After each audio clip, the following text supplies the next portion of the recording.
Welcome to Design Your Gift. Over the past 10 years, we have found that women and men and kids all love the creativity of making beaded jewelry for themselves or as gifts for their friends. It's so easy and fun to do. It's great for those stay at home times or just a relaxing break from everyday stuff. Hi, I'm Sue from Design Your Gift. Today we'll talk about the basic tools and supplies that you need to make your jewelry. Some of the tools you're going to need, first would be a cutters. You want to be sure they're nice and sharp, and they do get dull, so periodically you will have to replace them. You will also need a narrow needle nose. You want to be sure that they're not too fat, because they make too fat of loops. We'll show that later. And that they fit nice and tightly together. You'll also want a flat needle nose. See how it's flat on the inside edges? And again, make sure that they fit nice and snugly together. You're also going to need a crimpers.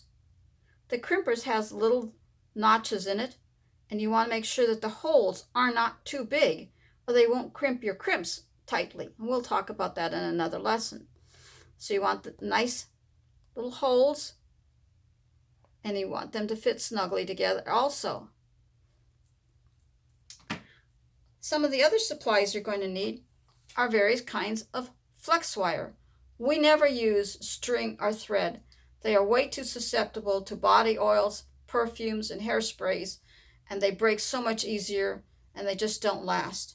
The flex wire is soft, as you see. It's easy to use and works great.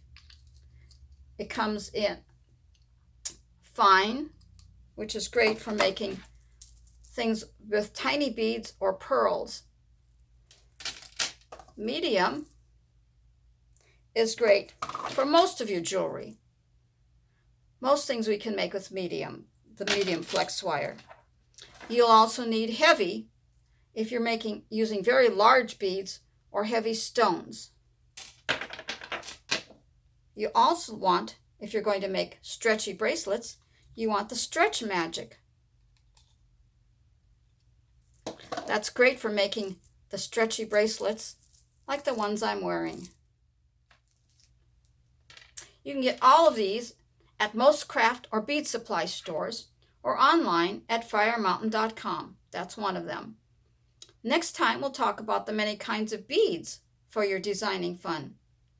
Until next time, have a great day, stay safe, and see you soon.